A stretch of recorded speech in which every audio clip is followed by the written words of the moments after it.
Graça e paz, irmãos, da parte do nosso Senhor e Salvador Jesus Cristo, aquele que era, que é e que há de vir. Amém. Irmãos, vamos abrir as nossas Bíblias no Evangelho de Marcos, capítulo 11.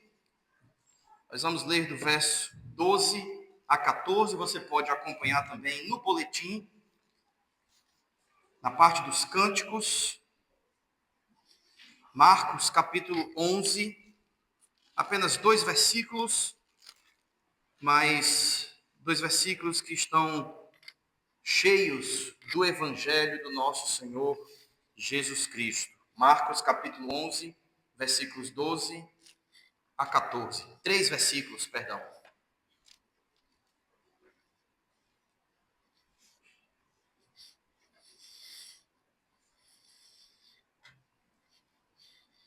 Acompanhe atentamente a leitura da sagrada, inerrante, autoritativa palavra do Senhor. Marcos capítulo 11, versículos 12 a 14, diz assim: No dia seguinte, quando saíram de Betânia, teve fome.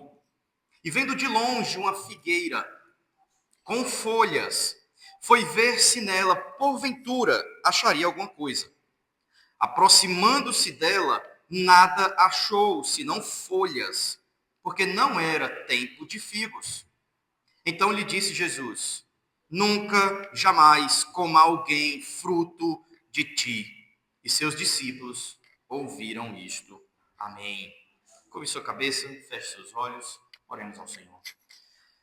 Nosso Deus, nosso Pai, nós já cantamos ao Senhor, nós já oramos, já louvamos, lemos a Tua palavra e agora nos preparamos para o momento principal do culto, a pregação da palavra, onde a Tua voz é ouvida por nós. A mesma voz que criou o universo e tudo que existe, agora fala ao nosso coração de forma doce, nos chamando ao arrependimento e também nos construindo e edificando nessa mesma palavra. Te rogamos, ó Pai, que assim o Teu Santo Espírito seja servido nesta noite de nos abençoar, trabalhando em nossas vidas, tirando de nós aquilo que é necessário para sermos encontrados mais santos e nos dando aquilo que é necessário para sermos encontrados mais à semelhança do nosso Senhor e Salvador Jesus Cristo. Assim te oramos e rogamos em nome dele. Amém. Frank William Abagnale Jr., você já deve ter ouvido falar neste homem. Se você assistiu um filme chamado Prenda-me se for capaz. Um excelente filme, muito bom, por sinal, que conta a história de um homem chamado Frank William Abagnale Jr., um grande enganador. Ele, desde sua juventude, se passou por tudo que você poderia imaginar.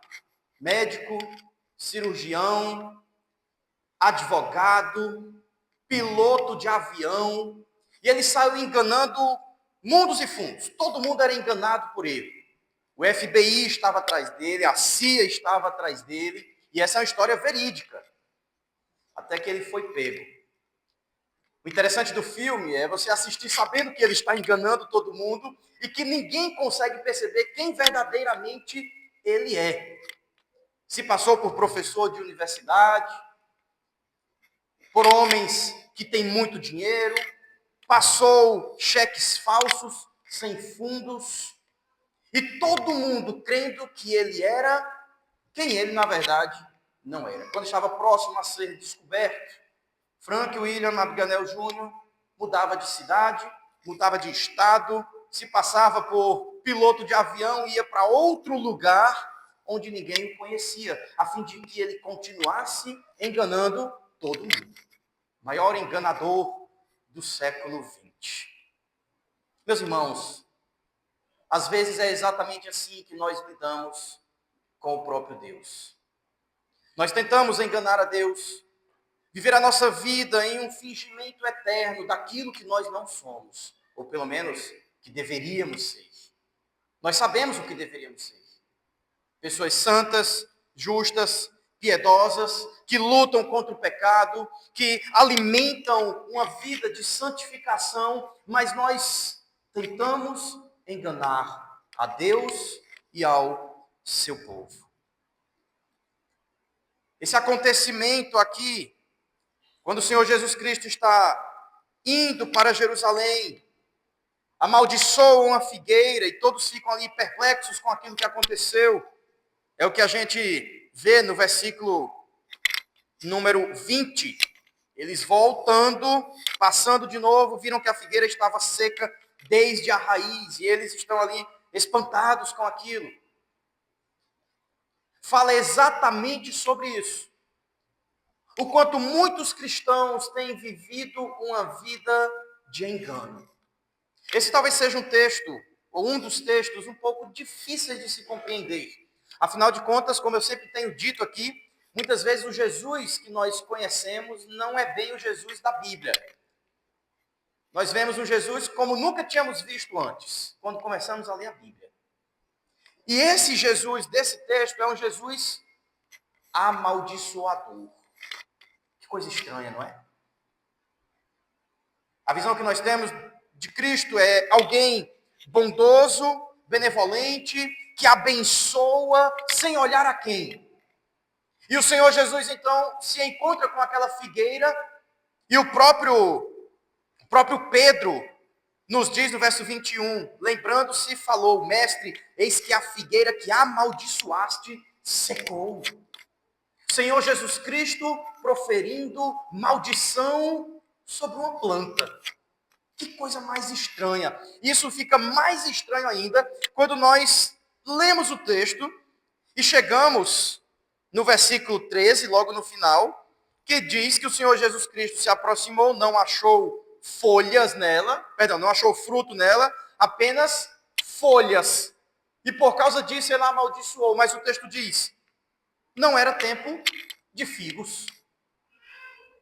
Algo um pouco sem lógica. Se não era tempo de figos, o Senhor Jesus Cristo não tinha por que amaldiçoar aquela figueira. Ela não tinha que dar figos se não era tempo de figos.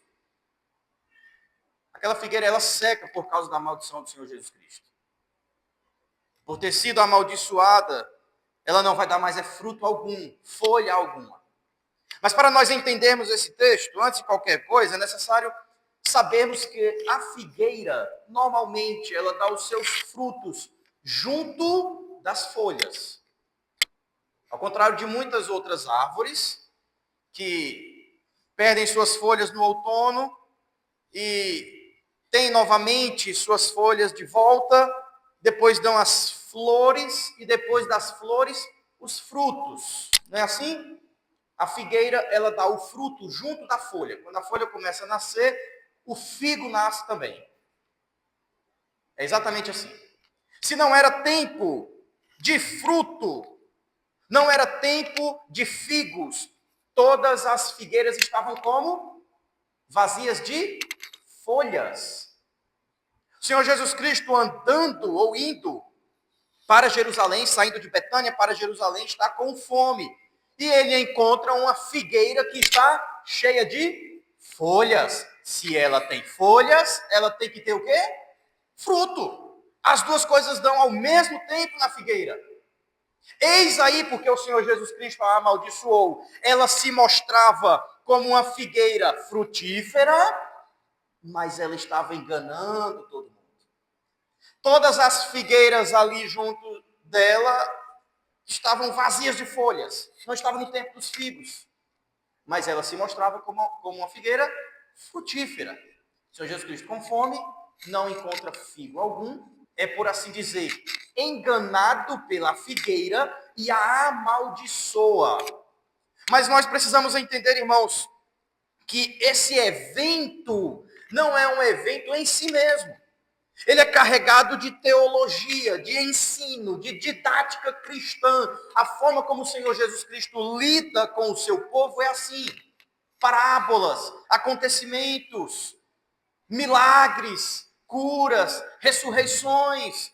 Não simplesmente porque ele gosta de fazer o bem, ou nesse caso aqui, amaldiçoar. mas porque ele nos ensina em cada ato, em cada palavra, em cada cura, em cada ressurreição, em cada maldição proferida. Não é à toa que o texto termina no verso 14 dizendo: e seus discípulos ouviram isto. O Senhor Jesus Cristo não amaldiçoou aquela figueira pura e simplesmente porque ele se sentiu magoado por ter sido enganado por ela. Primeiro que o Senhor Jesus Cristo não é enganado por ninguém, isso nós precisamos saber e ter certeza. Ele sabia que a figueira não tinha frutos. Por que ele foi lá então? Por que vendo que não tinha frutos, ele amaldiçoou em alto e bom som? Justamente para que os discípulos ouvissem aquela maldição. No outro dia, Pedro chega para ele e diz: mestre, a figueira que amaldiçoaste secou. Nós ouvimos a maldição proferida, nós vimos o que aconteceu, mas o que isso significa? Oséias capítulo 9, versículo 10, nos diz: achei a Israel como uvas no deserto, vi a vossos pais como as primícias da figueira nova. Preste atenção em uma coisa. Quando a Bíblia fala sobre árvores, normalmente há uma referência à aliança do Senhor com o seu povo. É assim em muitos e inúmeros textos da Escritura. Quando a Bíblia fala de videira, figueira, oliveira, são sempre árvores que representam a aliança e o pacto de Deus com o povo, que está enraizado no Senhor, que recebe dele toda a seiva, todos os nutrientes, que frutifica para a glória dele. A figueira nada mais é do que uma representação do povo de Deus. Mais precisamente, na época em que o Senhor Jesus Cristo vivia, a aliança que estava em vigor era a antiga aliança, uma aliança étnica com um povo específico, o povo de Israel, os filhos de Abraão, israelitas. A figueira, então, era uma demonstração clara de quem eram aquele povo. Quem era aquele povo? Os judeus, os israelitas. Eles tinham pompa, mas não tinham vida. Tinham rituais, tinham cerimônia, mas eles não tinham comunhão com Deus.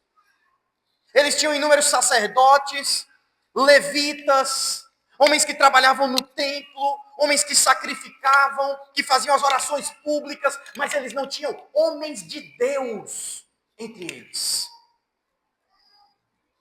Um certo teólogo chamado Adolf Paul diz que havia, por um lado, a folhagem, ou seja, a sua grandiosidade arquitetônica, e, por outro lado, a sua organização econômica.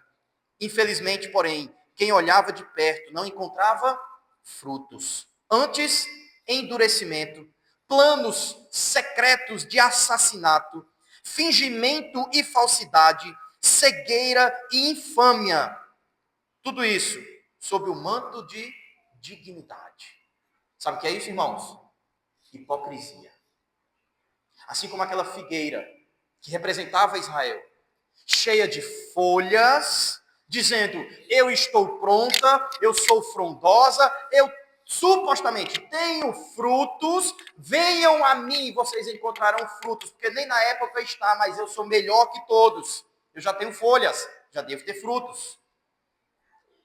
Israel era hipócrita. Apresentava-se de uma forma, enquanto o coração estava distante de Deus.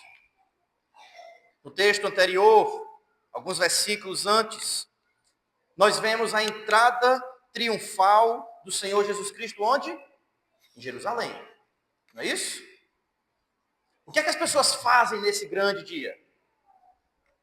Elas traziam os ramos, colocavam lá, e elas diziam no verso número 11, Hosana, bendito o que vem em nome do Senhor, bendito o reino que vem, o reino de Davi, nosso pai, Hosana nas maiores alturas. O que é isso?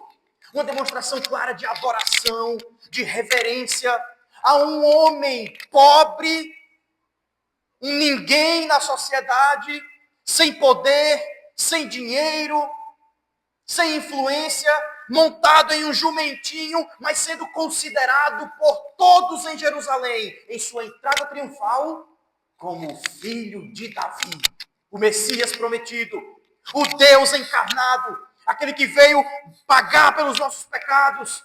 Foi assim que Jerusalém recebeu o Senhor Jesus Cristo montado em um jumentinho. Hosana nas alturas, esse é o filho de Davi, esse é o nosso Salvador.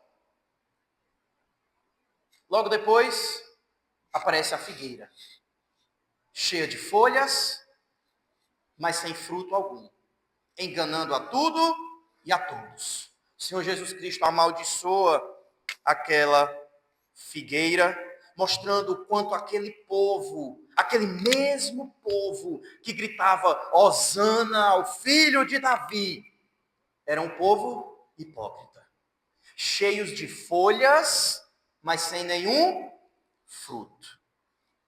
Externamente se apresentavam para os que viam como alguém que tinha frutos. Lembra?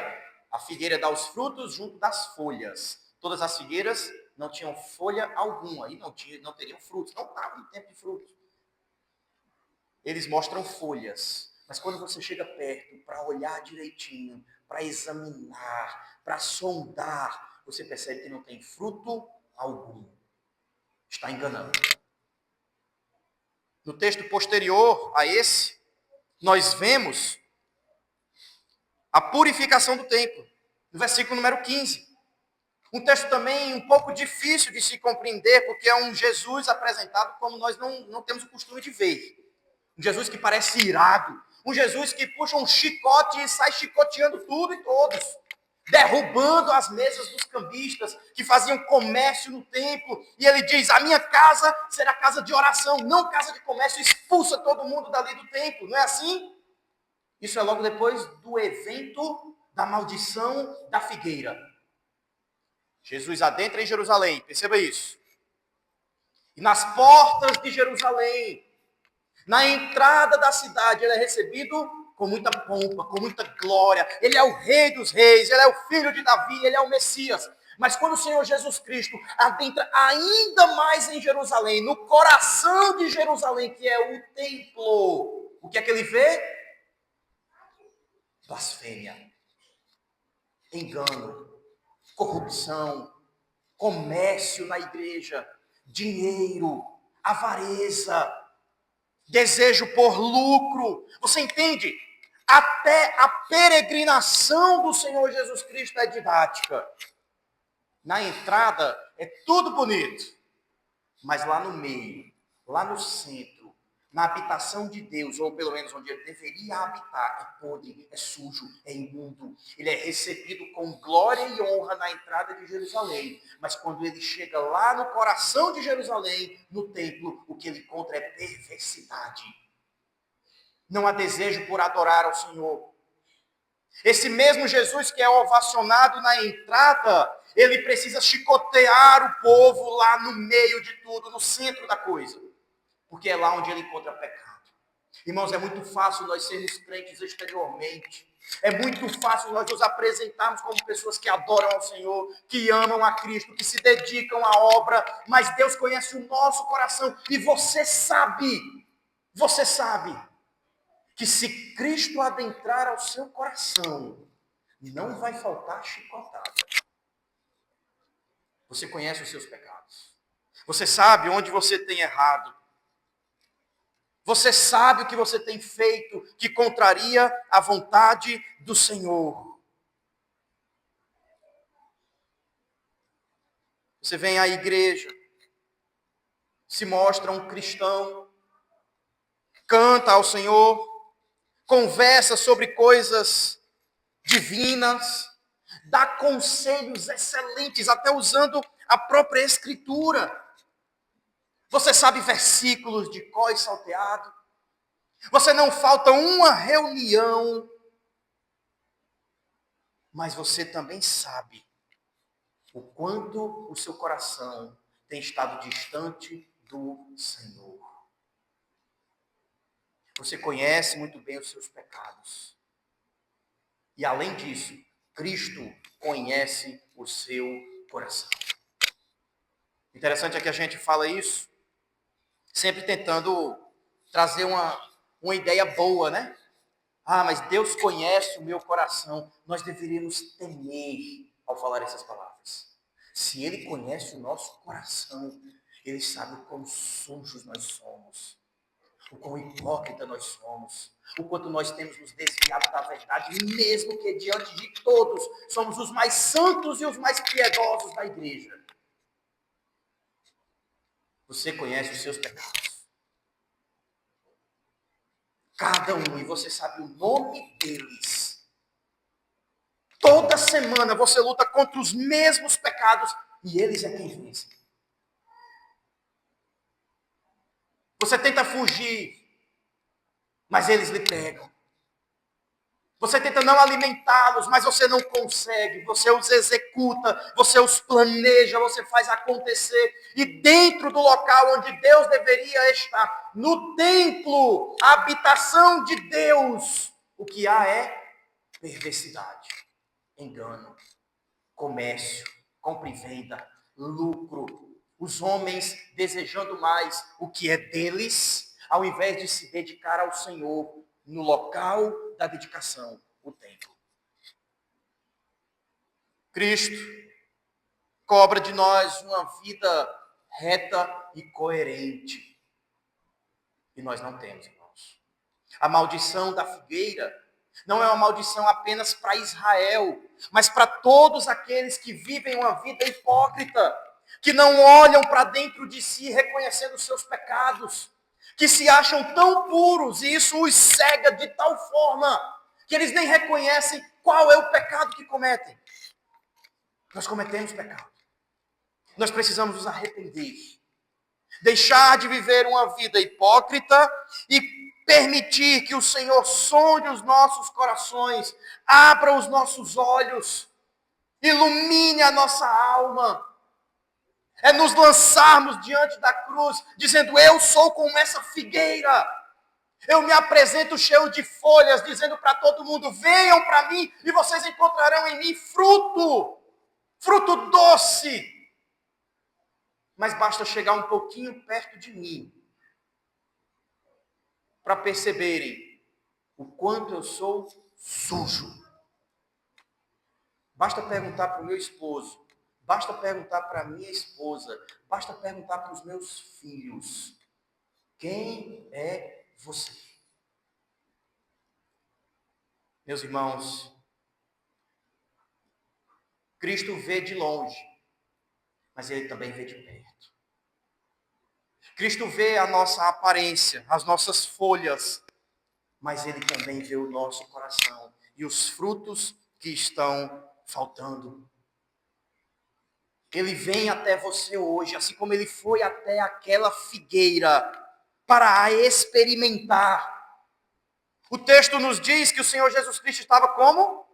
Com fome. Algo legítimo, é um sentimento do ser humano, é uma vontade, é um desejo. Nós queremos comer, ninguém aguenta ficar com fome, não é assim? Essa é uma forma de a própria Escritura, em toda a sua beleza literária, mostrar o quanto o Senhor Jesus Cristo cobra de nós que frutifiquemos frutos verdadeiros. Ele tem fome de fruto. Ele olha para você hoje e diz: cadê o que eu quero? Eu desejo isso. Você foi salvo, você foi regenerado, você foi transformado, você recebe seiva, eu te dei o Espírito Santo, eu te alimento domingo após domingo e eu quero o que é meu. Cadê o fruto? Eu estou com fome. E é isso que ele diz todo domingo a você. Mas seja sincero, quando você sai por aquelas portas, você continua vivendo uma vida cheia de folhagens. Fruto nenhum é encontrado. O Senhor Jesus Cristo perscruta o mais íntimo do nosso ser. Ele conhece os nossos pensamentos, os planos, as vontades, os desejos malignos, os conluios e conchavos, aquilo que nós fazemos ocultamente, aquilo que nós planejamos contra a sua lei. Ele conhece tudo e ele sabe o quanto nós temos enganado o povo do Senhor. Nós viemos até a frente da igreja, professamos a nossa fé e dizemos que cremos nele. Mas só você sabe o quanto ainda está distante de crer como deveria. Enquanto a sua beleza exterior chama a atenção de todos para dizer, ali é verdadeiramente uma figueira. Cristo sabe que se aproximar de você, não haverá frutos. Meus irmãos, nós vivemos apáticos a Deus. Assim como Israel, que ovaciona a Cristo na entrada da cidade, mas cujo coração, o centro da adoração, o templo, está distante do Senhor. Nós temos uma vida pública e uma vida privada. Publicamente, nós somos pessoas de boa índole, de caráter, crentes, santos, piedosos, espirituais, mas ainda nos falta muita fé genuína, muito amor verdadeiro, muito fervor na oração, muita prática devocional. Eu quero que você compreenda esse acontecimento parabólico. Isso aqui é uma parábola de como é o povo de Deus. Ali, na antiga aliança, o Israel étnico, mas hoje, a igreja do Senhor. Cristo nos capacita, irmãos, a lutarmos contra o pecado. E nós professamos e dizemos que Ele nos salvou, nos redimiu, nos tirou do império das trevas, mas nós continuamos nos doando ao pecado, fazendo a vontade da carne e dos pensamentos, caminhando de acordo com a nossa concupiscência. Nós mentimos e somos hipócritas. O Senhor Jesus Cristo procura frutos, e o que Ele encontra? Folhas. Folhas não satisfazem ninguém. Folhas não alimentam. Folhas não trazem contentamento. Folhas podem trazer uma aparência bonita e frondosa para a árvore, mas ela de nada serve se não der frutos. É interessante pensar, irmãos, como desde o Éden, essa ideia de folhas está presente como algo inútil. Quando Adão e Eva pecam, o que é que eles usam para se cobrir? Folhas. A primeira consequência do pecado é a vergonha sexual. Eles olham, os olhos deles se abrem, eles olham para si e eles percebem que estavam nus. Eles precisam resolver aquilo que o pecado trouxe para eles como condição. Nudez, percepção de corrupção em termos sexuais. Eu estou nu, eu preciso me cobrir. E o que eles fazem? Se cobrem com folhas. Não é à toa que quando o Senhor Deus vai ao encontro deles, traz as maldições sobre a serpente, sobre a mulher e sobre o homem. Ele também mata um animal, esfola esse animal, tira a pele dele para cobrir Adão e Eva, como quem diz, as obras de vocês não servem de absolutamente nada para mim. As obras de vocês, essas folhas com as quais vocês se cobrem, não servem para aplacar a consequência do pecado sobre a vida de vocês. E mais uma vez aqui, folhas são colocadas nesse sentido, como algo que nós produzimos, mas que não adianta, não serve, não tem valor algum para o Senhor. Nós não somos salvos pelas obras, e você sabe muito bem disso. Mas veja, onde mora a hipocrisia, mesmo sabendo que não somos salvos pelas obras, você não trata e não trabalha o seu coração. A fé em Cristo parece distante. Não é à toa que na continuação, ele vai falar sobre o poder da fé a partir do verso 20, e ele fala sobre ter fé em Deus e dizer ao monte, seja transportado para outro lugar, e o monte vai. Óbvio que isso também não é literal. Mas vejam, Adão e Eva viram o quanto folhagem não serve diante de Deus. Mas eles presenciaram um animal sendo morto, sangrado, esfolado, apontando para o Cordeiro Santo de Deus, que é morto em uma cruz e tem seu sangue derramado, para que o problema do nosso pecado, a consequência do nosso pecado não estivesse mais em nós, para que fôssemos limpos dessa corrupção e dessa culpa. Essa é a fé que nos é cobrada. Você percebe isso? São folhas que são retiradas para que o verdadeiro fruto da fé apareça. Meus irmãos, o Senhor Jesus Cristo não se contenta com folhas. Não viva uma vida de aparência.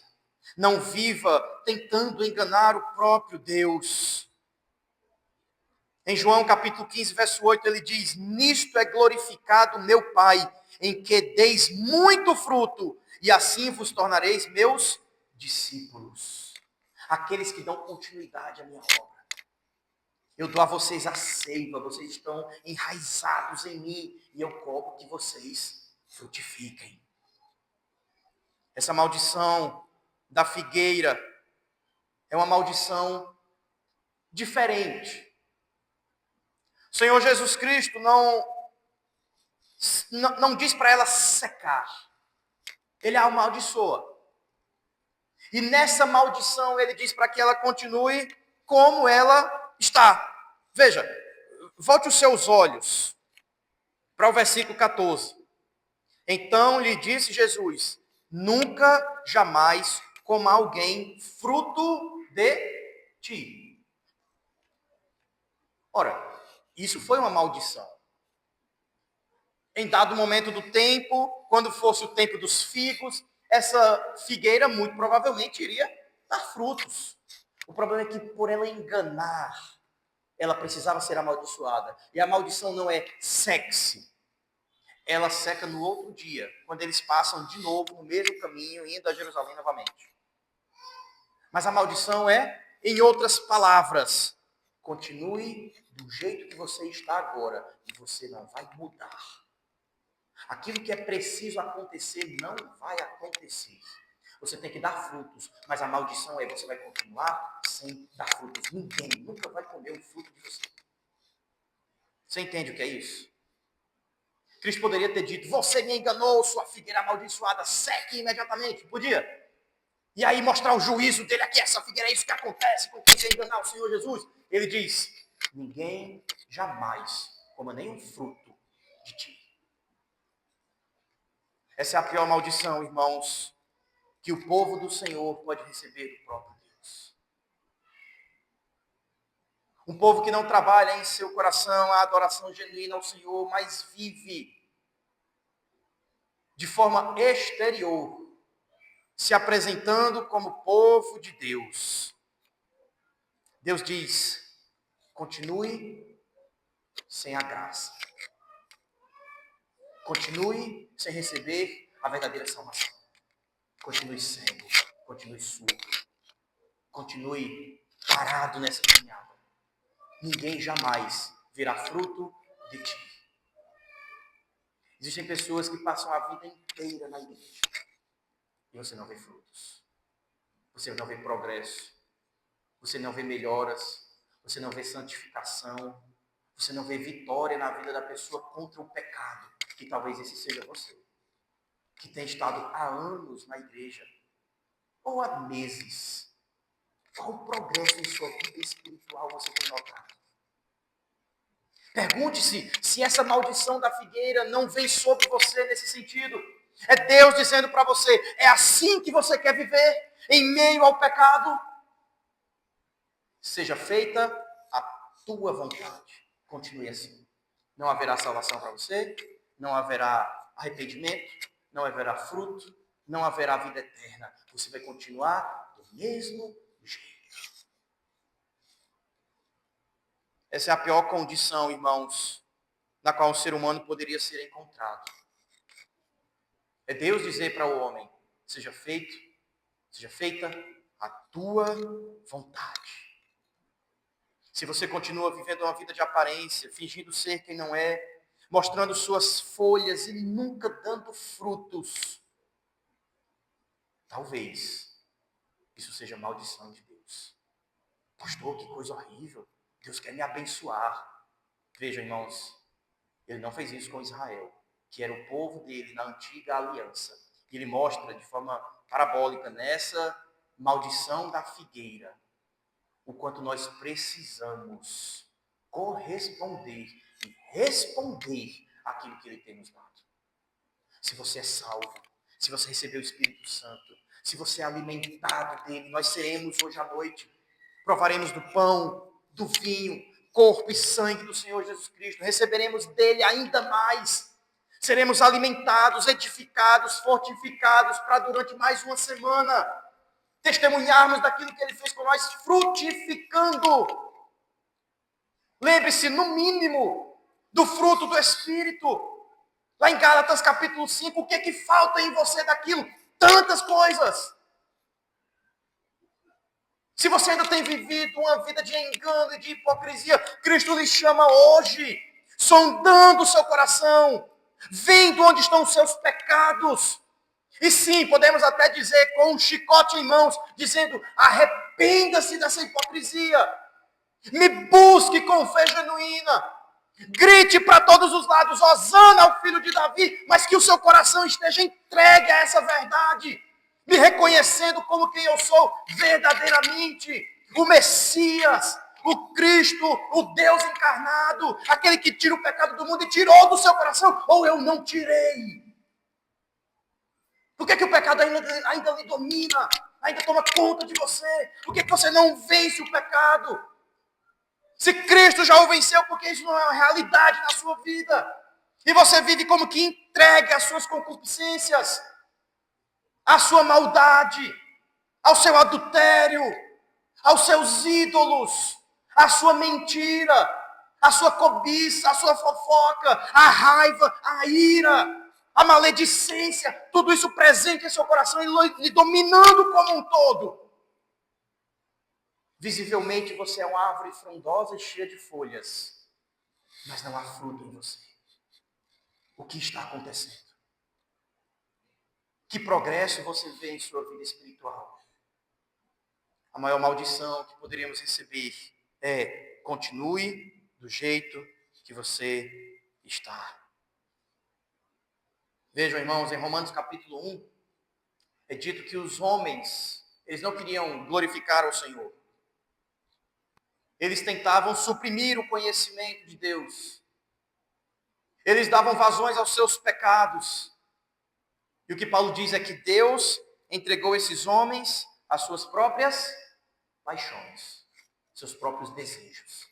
Aquilo que eles queriam, seja feita a vontade de vocês. E o que houve? Uma perversão muito maior. Às vezes Deus julga o povo dele assim.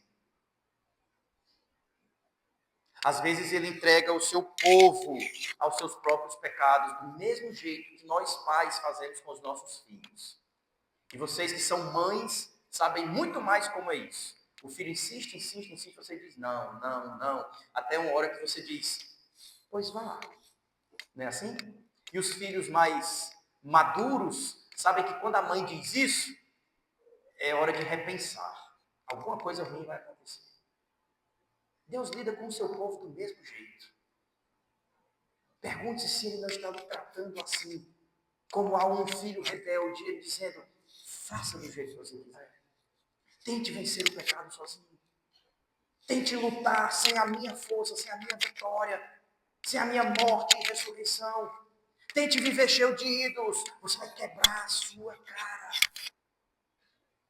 Isso é maldição de Deus. A nossa sorte, se é que podemos falar assim, é que Cristo tomou o nosso lugar. Ele se fez pecado por nós. Ele foi amaldiçoado em nosso lugar. Ele morreu como alguém que não tinha fruto algum para dar. Apenas folhas. Envergonhado, nu, pregado em uma cruz. O pai virando as costas para o filho e dizendo: eu não compactuo com isso que eu estou vendo. Não pertence a mim. E o filho solitário gritando: pai, por que me abandonaste? O grito que Adão não deu coberto de folhas, porque Deus, o próprio Senhor, foi até ele, arrancou as folhas dele, como quem diz: você pode até tentar se cobrir com folhas, mas eu não deixarei pela minha palavra, pela fidelidade a mim mesmo. Por mais que por algum tempo as folhas estejam presentes na vida daqueles que são povo de Deus, Deus há de, no tempo oportuno, pela sua infinita graça, derramar o sangue do Senhor Jesus Cristo sobre o seu povo, de forma misericordiosa, para dizer o seguinte: enquanto houve hipocrisia, pecado reinando, agora vai reinar a graça, vai superabundar a graça. Esse é o tempo de nos arrependermos de tudo isso, de recebermos da parte do Pai graça sobre graça, de dizermos: seja feita a tua vontade, não a minha, mesmo que isso me leve à morte e morte de cruz, assim como foi com o meu Senhor Jesus Cristo. Não queira ser um cristão belo, um cristão piedoso, um cristão santo aos olhos dos homens. Talvez você seja criticado por isso. Ninguém vê você orando. Mas lembre-se as palavras de Cristo: quando você quer orar, entre no seu quarto e ore a sós com Deus. Não importa se os homens dizem que você não ora, que você não lê a Bíblia. Não se importe com os olhares humanos. Pense em seu coração. Você não precisa estar na entrada de Jerusalém com ramos, dizendo hosana ao que vem ao filho de Davi, porque muitos fizeram isso, mas no local da adoração, no centro de Jerusalém, no templo onde Cristo deveria estar assentado, o que ele viu? Corrupção. Muitos cantam na igreja em alto e bom som, mas o coração está distante de Deus. Muitos trazem sacrifícios de louvor diante do Senhor, mas o coração está distante de Deus. Muitos ouvem a palavra, anotam até, mas o coração continua distante de Deus. E vejam, nenhuma dessas coisas é ilícita. Deus nos ordena cantar, Deus nos ordena orar, Deus nos ordena ler a Escritura, participar do culto a Ele. O problema é: onde está o seu coração? Nós precisamos, irmãos, entender que nós não enganamos a Deus. Ele hoje nos chama ao arrependimento, a abandonarmos toda folhagem que ainda embeleza o nosso ser, mas de nada serve. De nada. O Senhor precisa arrancar de nós tudo isso. Trazer o seu Filho e o sangue dele sobre nós, a fim de que vivamos uma vida coerente com a fé que dizemos professar. Isso é verdadeiro cristianismo. Sonde o seu coração. Abra-se diante do Senhor. Reconheça o seu pecado, a sua corrupção, as suas inclinações, as suas concupiscências e diga para Ele: Senhor, eu estou cheio de folhas. Me dê frutos. Me ajude a frutificar verdadeiramente, a ver progresso em minha vida e não estagnação. Que essa maldição de letargia espiritual continue do jeito que você está, sem fruto algum, não me atinja. Que a obra de Cristo chegue até mim, que Ele arranque de mim qualquer folha e que eu dê frutos para a glória dEle. Que eu não me preocupe com a beleza exterior, que eu não me preocupe com aquilo que os homens vão ver de mim, que eu não tente me mostrar aos homens como os fariseus tentavam, orando com mãos erguidas na frente de todo mundo, demonstrando espiritualidade e uma piedade falsa. Mas sonda o meu coração, olha para dentro de mim, como o salmista diz, vê se há em mim algum caminho mau, e há sim, mas guia-me pelo caminho eterno. Você não pode enganar a Deus. Você pode enganar a igreja, você pode enganar o pastor, os presbíteros, o conselho, a sua família, até a sua família. Mas você não pode enganar a Deus. Frank William Abagnale Jr. foi preso na história. Hoje, não sei se ele ainda está vivo, mas por muito tempo ele trabalhou junto à polícia americana, procurando falhas nos enganadores. Pessoas que usavam cartão de crédito falso, falsificações, cheques, pessoas que se passavam por outras. Ele era perito nesse erro. Só que ele entendeu como ele deveria frutificar. Ele foi um grande auxílio à polícia americana contra falsificadores. Você conhece muito bem o pecado. Talvez essa seja a hora de, tendo a verdadeira fé em seu coração, ser um grande auxílio na igreja, para com o reino de Deus, com aqueles que ainda têm tanta dificuldade na santificação. Isso é dar frutos. Que Deus possa cuidar do seu coração, para que, não só exteriormente, mas lá no centro, onde Deus deve habitar, de fato, ele seja encontrado lá. Que Deus te abençoe. Amém. Curve sua cabeça, feche seus olhos, vamos orar ao Senhor. Nosso Deus e Pai, louvado seja o nome do Senhor Jesus Cristo, porque Ele sofreu em nosso lugar aquilo que nós deveríamos sofrer. A maldição da folhagem. Ele recebeu em seu corpo aquilo que o pecado trouxe para o homem. Ó Pai, te rogamos que a obra dele seja aplicada em nossa vida e que isso nos constranja, muito mais do que a nudez do pecado, que isso nos faça correr para ele, a fim de termos da parte dele transformação para o nosso coração.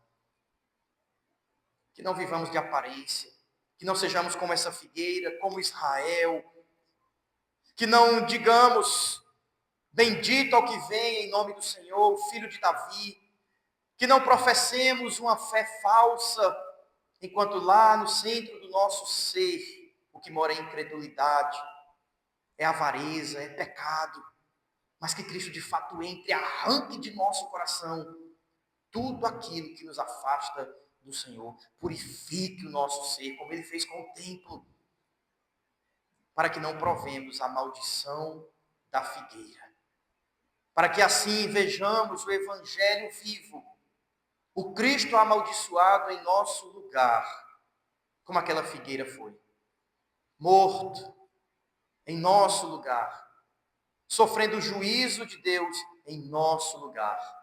E que se essa verdade de fato está em nosso coração, Pai, ajude-nos, ensine-nos a frutificar para a honra e glória do Senhor Jesus Cristo.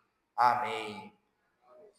Abramos, irmãos, as nossas Bíblias em Mateus, capítulo 26. Nós vamos ler do versículo 26 ao 30. Momento de preparação para a Santa Ceia do Senhor.